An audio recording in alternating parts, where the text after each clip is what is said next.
कि पीट देगा ही। अगर समाजवादी पार्टी आती है तो ये लोग पीटना चालू कर देते हैं। पश्चिम बंगाल में जब चुनाव हुआ तो ईवीएम हैकिंग का मुद्दा इन्होंने उठाया। अभी 2 उपचुनाव भी आपके सामने हुआ है, मध्य प्रदेश की दतिया और उसके बाद बिहार में बांकीपुर। वहाँ पे ईवीएम हैकिंग का कोई विपक्ष का कोई नेता, ऐसा एक भी नेता हमको बता दीजिए जो कि ईवीएम का मुद्दा उठाया हो। ये दोगलापन जो है ना, ये दोगलापन ही साबित करता है कि इनके दिमाग में, इनके मस्तिष्क में सोच क्या है। मदरसे मस्जिदें हैं, उन लोगों की चंदा चोरी के बारे में कभी लोग कुछ कहते हैं? और यहाँ अगर कुछ हुआ है तो उसकी जांच चल रही है, SIT जांच कर रही है। जांच हो जाएगा, दूध का दूध पानी पानी हो जाएगा। काहे ही लोग परेशान हैं? ऐसा वातावरण क्रिएट किया जा रहा था, नौजवानों को भड़काया जा रहा है, नौजवानों को बरगलाया जा रहा है, उनको सरकार के प्रति, आम जनमानस के प्रति, मतलब आपस में चूंकि फंडिंग हो रही है। अगर फंडिंग अगर विदेश से अगर हो रही है तो उसकी जांच होनी चाहिए। सरकार इसमें सब सारी चीज जो पहले है यथावत वही चीज लागू होंगी। एक नई चीज लेकर आ रही है जो अमेंड करना चाहती है कि अगर ऐसी कोई चीज अगर पारदर्शिता पाई जाती है तो जो उस FCRA के माध्यम से जो पैसा आ रहा है उस पैसे से बनी संपत्ति को सरकार उस अथॉरिटी के माध्यम, अथॉरिटी चूंकि अथॉरिटी प्रोवाइड कर रही है तो अथॉरिटी के माध्यम से संपत्ति को सरकार जब्त कर लेगी। तो इसमें बुराई क्या है? यहाँ केवल परिवारवाद है। आप उठा करके देख लीजिए, मुलायम सिंह, अखिलेश यादव, धर्मेंद्र यादव, शिवपाल यादव, रामगोपाल यादव, उसके अगर इनके इतर अगर किसी को मुख्यमंत्री बना दें या किसी को टिकट दे दें सैफई मैनपुरी, तो आप बताइए, इनके परिवार के लोग जब टिकट पा जाते हैं उसके बाद अगर नंबर बचता है तो दूसरे टिकट बांटते हैं। तो वैसे अगर चुनाव लड़ते हैं तो उनके जो भी कैंडिडेट रहेगा 3 से 4% भी वोट काट दिए तो समाजवादी पार्टी 10 से 20 सीटों पे आ जाएगी। सर क्या सोचते हैं 2027 विधानसभा चुनाव, योगी आदित्यनाथ या कोई परिवर्तन अखिलेश यादव जी? क्या पूरे उत्तर प्रदेश में बस एक ही एक आवाज उठ रही है, योगी आदित्यनाथ जी के रूप में। चूंकि उनका जो क्रियाकलाप है, जो उन्होंने जनता के बीच में जो काम किया है वो बहुत बड़ी उपलब्धियों के साथ जुड़ी हुई है। लिहाजा हर एक आम जन का यह विश्वास है, हर एक आम जन का यह वक्तव्य है अपना भी कि नहीं, हर हाल में हमको पुनः योगी जी का सरकार हमको बनाना है, उसके लिए सब लोग तत्पर भी। सर विपक्ष बोल रहा है इस बार हम बीजेपी को पूरी तरीके से घेर लेंगे, या राम मंदिर, चंदा चोरी का मुद्दा हो या फिर अन्य मुद्दे हो, इस पे हम पूरी तरीके से घेरने की कोशिश करेंगे। ऐसा है कि विपक्ष का काम है, आप जानते हैं विपक्ष जो अपने काम में प्रतिदिन वो लगे हुए हैं। विपक्ष के प्रमुख तौर से विपक्षी पार्टी अखिलेश यादव जी को आप उठाकर देख लीजिए, उनका ट्वीट उनका बराबर देखिए। आप ट्वीट देख कर लगता है कि गली का जो एक नेता होता है, जो कि लोकल वार्ड पार्षद होता है, वो भी उस तरीके का ट्वीट नहीं करता होगा। और रही बात चंदा चोरी की बात, तो ये कभी क्या इन्होंने कोई चंदा कह तो रहे हैं, बुला तो रहे हैं हमारे सदन के जो अध्यक्ष जी हैं कि ऐसा है कि अगर कोई लोग चंदा दे तो रसीद दिखा दें। लेकिन ये एक चंदा, जो चंदा नहीं दिया है वही चंदा चोरी की बात को उछाल रहा है। लेकिन जनता सब समझ रही है, उसमें सरकारी कोई भूमिका नहीं। सरकार की जो भूमिका थी, SIT गठन हुआ, उसके बाद जो उसमें प्राइमा फेसाई जो भी जांच जो आगे बढ़ी, उसका क्रियान्वयन के रूप में FIR दर्ज हुआ। उसके बाद जो लोग हैं उनके खिलाफ कड़ी से कड़ी कार्रवाई सरकार करने के लिए तत्पर है और करेगी भी। सर ये अभी जो मानसून सत्र चल रहा है, इसमें चांसेस है 1 या 2 दिन के अंदर अमित शाह जी ने बिल में अमेंडमेंट लेके आ रहे हैं, FCRA बिल की मैं बात करूंगा, इस पे आप क्या सोचना चाहते हैं? देखिए, FCRA एक बहुत बड़ा विषय है, चूंकि ये देश की सुरक्षा का मामला है। FCRA से कहीं ना कहीं देश में एक ऐसा वातावरण क्रिएट किया जा रहा था, नौजवानों को भड़काया जा रहा है, नौजवानों को बरगलाया जा रहा है, उनको सरकार के प्रति, आम जनमानस के प्रति, मतलब आपस में चूंकि फंडिंग हो रही है। अगर फंडिंग अगर विदेश से अगर हो रही है तो उसकी जांच होनी चाहिए। सरकार इसमें सब सारी चीज जो पहले है यथावत वही चीज लागू होंगी। एक नई चीज लेकर आ रही है जो अमेंड करना चाहती है कि अगर ऐसी कोई चीज अगर पारदर्शिता पाई जाती है तो जो उस FCRA के माध्यम से जो पैसा आ रहा है उस पैसे से बनी संपत्ति को सरकार उस अथॉरिटी के माध्यम, अथॉरिटी चूंकि अथॉरिटी प्रोवाइड कर रही है तो अथॉरिटी के माध्यम से संपत्ति को सरकार जब्त कर लेगी। तो इसमें बुराई क्या है? FCRA अगर कहीं किसी के अगर लाभ के लिए हो, किसी जाति धर्म किसी व्यक्ति विशेष के अगर उत्थान के लिए हो, वहां तक तो ठीक है, सरकार उसके खिलाफ नहीं है। लेकिन इसमें चिल्ला पोकी इसलिए मचा रहे हैं क्योंकि उनको पता है कि इस सब पैसों से अनर्गल काम करते थे, आम जनमानस के बीच में भेदभाव करने का काम, जाति प्रांतों में हर एक जगह आप उठाकर देख लीजिए, चाहे वो धर्म की लड़ाई लड़ाना हो या उस पर जातिगत भेदभाव करना हो। तो सरकार इन सब चीजों को समझ रही है और बहुत बारीकी से समझ रही है। सरकार इसीलिए FCRA को बार बार ये प्रमुखता से कर रही है कि FCRA से वो पीछे हटने वाली नहीं है। अगर ऐसा अगर बिल अगर माननीय हमारे देश के यशस्वी गृह मंत्री जी लेकर अगर आते हैं तो निश्चित ही वह स्वागत योग्य कदम है और हम लोग पूर्णतः उनके साथ खड़े हैं, कंधा से कंधा मिलाकर आगे भी चलते रहेंगे। सर आप वकील हैं, आप कानून को बड़ी अच्छी तरीके से समझते हैं।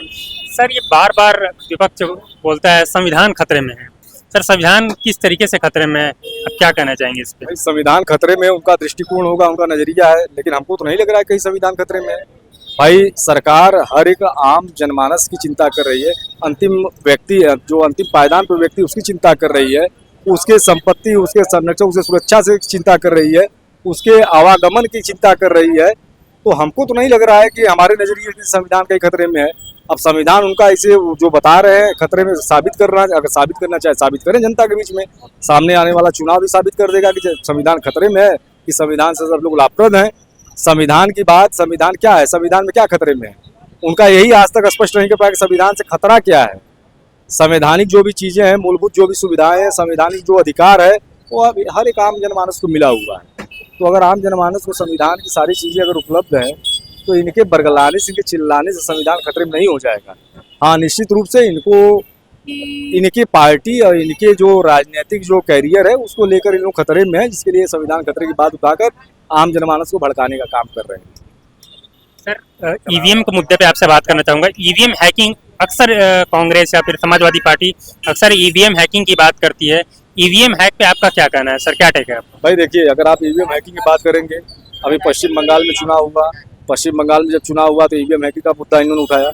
अभी 2 उपचुनाव भी आपके सामने हुआ है, मध्य प्रदेश की दतिया और उसके बाद बिहार में बांकीपुर। वहाँ पे ईवीएम हैकिंग का कोई विपक्ष का कोई नेता, ऐसा एक भी नेता हमको बता दीजिए जो कि ईवीएम का मुद्दा उठाया हो। ये दोगलापन जो है ना, ये दोगलापन ही साबित करता है कि इनके दिमाग में, इनके मस्तिष्क में सोच क्या है। सर एक चीज कहना चाहूंगा, विपक्ष बोलती है कि ये 1-2 सीट ऐसे जिताते हैं जिससे लोगों को ये शक ना हो कि ये सेटिंग है।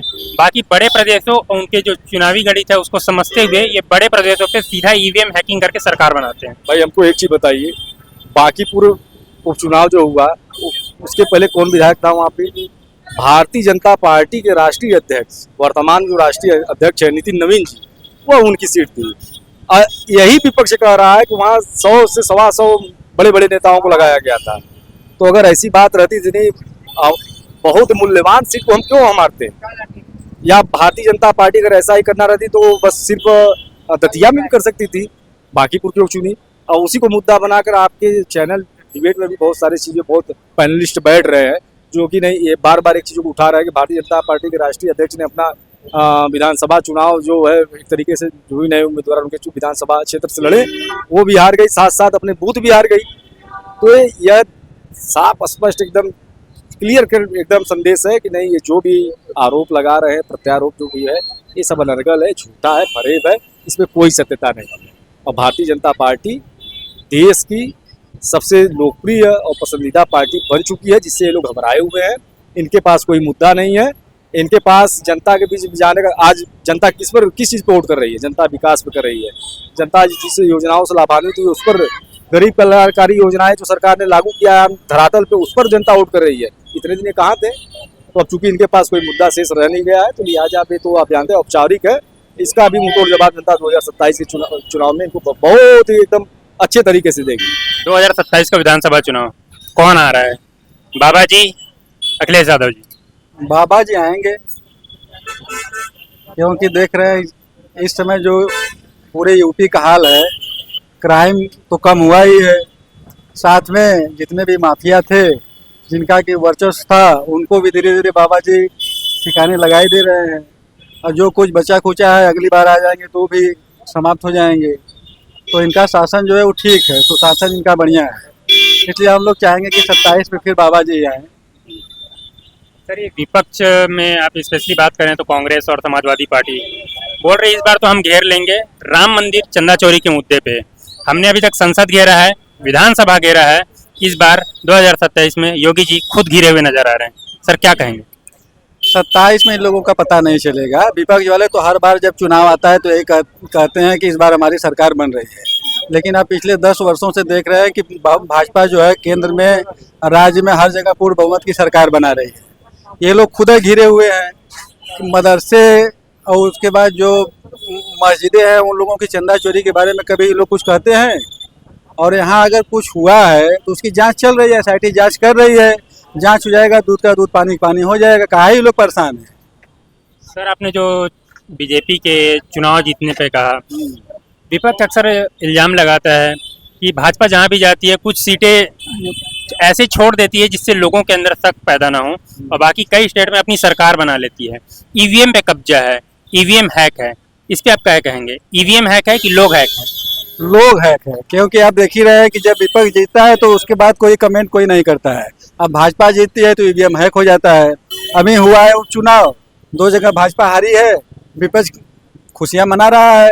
अब 27 में हारेंगे तो ईवीएम हैक हो जाएगा। तो पहले जनता के बीच में लोग आ करके कुछ काम तो करें, कि केवल चुनाव के समय लगेंगे चिल्लाने की ईवीएम है कि ईवीएम है। अरे जनता बाबा जी के काम से खुश है, इसलिए विपक्ष में यही लोग अपना बना रहे हैं हुआ कि पहले से कहना चालू कर दीजिए कि ईवीएम मिला हुआ है, ईवीएम हैक कर लेंगे, लेकिन ऐसा कुछ है नहीं। सर विपक्ष ये भी बोलता है कि मोदी जी, अमित शाह जी संसद नहीं आ रहे हैं राम मंदिर चंदा चोरी के बाद, इनमें खौफ है, भय है। ऐसा कुछ नहीं है। वो लोग किसी एफसीआरए के विषय में अपना गहन चर्चा कर रहे हैं, उसीलिए अपना मसूदा कुछ बना रहे होंगे, फिर आएंगे संसद में। ऐसा कुछ नहीं है कि वो लोग नहीं आ रहे हैं।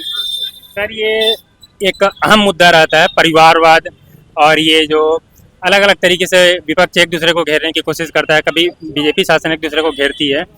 यहाँ पे विपक्ष बोलता है संविधान खतरे में है, और भाजपा उलट जवाब देती है कि विपक्ष खतरे में है। सर क्या है ये मुद्दा? हम विपक्ष खतरे में, भाजपा वाले सही कहते हैं। यहाँ केवल परिवारवाद है। आप उठा करके देख लीजिए, मुलायम सिंह, अखिलेश यादव, धर्मेंद्र यादव, शिवपाल यादव, रामगोपाल यादव, उसके अगर इनके इतर अगर किसी को मुख्यमंत्री बना दें या किसी को टिकट दे दें सैफई मैनपुरी, तो आप बताइए, इनके परिवार के लोग जब टिकट पा जाते हैं उसके बाद अगर नंबर बचता है तो दूसरे की टिकट बांटते हैं। और ये समाजवादी पार्टी पीडीए का समीकरण लेके आई है। पीडीए का फुल फॉर्म बार बार बदल रहा है, पी से पिछड़ा, अब पी से पंडित। आप देखे होंगे कि ओम प्रकाश राजभर जी जो है वो भी पीडीए का फार्मूला आपको बताए होंगे कि पीट देगा ही। अगर समाजवादी पार्टी आती है तो ये लोग पीटना चालू कर देते हैं। तो ऐसा कुछ नहीं है। जब चुनाव जिस माने विधानसभा में रहता है उस हिसाब से लोग अपना पीडीए का परिभाषा बदल रहे हैं। कभी पिछड़ा, दलित, अल्पसंख्यक, कभी पंडित, यादव, यही सब अपना कर रहे हैं। लेकिन ऐसा कुछ है नहीं, इनका कोई समीकरण चलेगा नहीं 27 में। सर इस बार चुनाव में ओवैसी जी की भी एंट्री है, ओवैसी जी एंटर कर रहे हैं और ये खेल है बिल्कुल दिलचस्प हो गया है। अगर ओवैसी जी अलग लड़ते हैं चुनाव तो समाजवादी का वोट की कंडीशन क्या होगी आपके हिसाब से? आप क्या समझते हैं? ओवैसी अगर चुनाव लड़ते हैं तो उनके जो भी कैंडिडेट रहेगा 3 से 4% भी वोट काट दिए तो समाजवादी पार्टी 10 से 20 सीटों पे आ जाएगी।